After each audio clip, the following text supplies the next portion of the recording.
ZPTC ఉప ఎన్నికలో కూటమి ప్రభుత్వానికి ఓటమి భయం పట్టుకున్నట్లు కనిపిస్తోంది. వైఎస్ఆర్సీపీ శ్రేణుల్ని లక్ష్యంగా చేసుకుని గత కొన్ని రోజులుగా అక్కడ జరుగుతున్న పరిణామాలే ఇందుకు నిదర్శనం.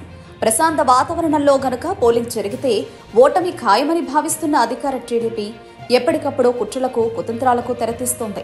తాజాగా పులివెందుల జెడ్పీటీసీ ఉప ఎన్నిక భాగం ఏర్పాటు చేసిన పోలింగ్ బూత్లను ఉన్నపళంగా అధికారులు మార్చేశారు. ఇందులో అధికంగా ఓట్లున్న నల్లగొండువారిపల్లి పోలింగ్ బూత్లని జబ్లింగ్ చేయడం గమనార్హం. ఎర్రిబల్లి ఓటర్లకు నల్లపరెడ్డిపల్లిలో పోలింగ్ బూత్, నల్లపరెడ్డిపల్లి ఓటర్లకు ఎర్రబల్లిలో పోలింగ్ బూత్లను ఏర్పాటు చేశారు.